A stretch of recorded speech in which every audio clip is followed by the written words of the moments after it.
et son jugement sera prononcé le 27 novembre. Alors évidemment, soutien à Dieudonné Mbala, c'est une évidence, hein. Mais quand même un rappel, soutien à notre humble niveau parce qu'on ne peut pas faire grand-chose. Mais j'aimerais mettre cela en relation avec ce qui s'est passé à Amancé il y a pas longtemps. Il y a eu un colloque où notamment prenait part Jeannette Seman, c'est la compagne de Stan Mayo qui est disparue depuis plusieurs semaines. Mais aussi un jeune, donc c'était un jeune du nom de Jérémy, je vais y venir. C'était une conférence pour faire face à la pédocriminalité et où des vérités ont été dévoilées, notamment sur des témoignages d'enfants qui ont subi donc qui ont subi la pédocriminalité et où donc les langues se sont déliées, mais on remarque que les langues ne se délient pas auprès des gendarmes, auprès de la police, mais auprès de civils, auprès de gens qui enquêtent. Donc cela, on peut le retrouver sur Internet et notamment dans mes liens sur mon site. Mais ce qu'il faut bien s'en rendre compte, et alors là je vais mettre ça en relation avec le procès Dieudonné, hein.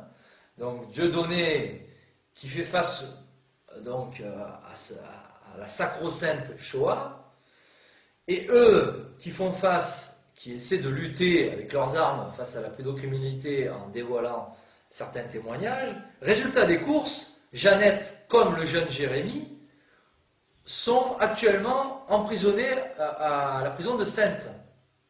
Ils ont été mis en garde à vue et ils sont maintenant emprisonnés. Ce qui veut dire quoi? Ce qui veut dire que ceux qui, honnêtement, loyalement, veulent relayer des informations sur les réseaux pédocriminels se retrouvent accusés. Donc là, c'est vraiment le transfert. Hein. Voilà où on en est aujourd'hui. La justice républicaine d'aujourd'hui. Ceux qui se bougent pour faire sortir des affaires de pédophilie sont ceux qui sont accusés ensuite, et c'était le cas du Belge Marcel Vergesen. Et là maintenant, il s'agit de Jérémy Lehu et de Jeannette Seman. Jérémy Lehu qui est venu me voir, donc qui faisait partie de cette conférence, hein, aux côtés de la compagne de Stan Mayo, et qui est venu me voir à Paris lors de ma conférence du 13 octobre à Paris.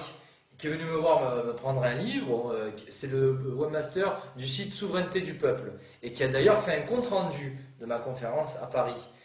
Et donc ça ne m'a pas du tout surpris quand j'ai lu cela sur le site de Pédopolis, puisqu'il me l'avait dit, il m'avait dit voilà, je fais sortir certaines choses, je suis en contact avec des enfants, et ça craint pour moi, je vais être en garde à vue, et il est possible qu'on ne me revoie plus. Eh bien c'est le cas, voilà. Donc, qu'est-ce qu'on peut faire pour eux? Ben, je dirais deux choses. 2 P, c'est prudence et prière. Je pense qu'il faut faire attention quand même là. C'est des sujets qui sont très très sensibles. Je dirais même très casse-gueule. Très très casse-gueule. Que ce soit dans le cas de Dieudonné, hein, qui dans le fond n'a pas dit grand-chose, hein, qui a dit ce que tout le monde pense. Mais alors là, il a vraiment, j'ai pas besoin de faire un dessin, hein, 2 d'SOS Racisme, on sait qui c'est qui est à la tête de SOS Racisme depuis le début, un de la LICRA et un du CRIF. Bon voilà, on n'a pas besoin de faire un dessin. Et quant à ceux par rapport à la pédocriminalité, ben, c'est eux qui sont incarcérés. Hein, c'est incroyable. Donc on ne peut que prier pour eux et relayer les méfaits de cette justice républicaine.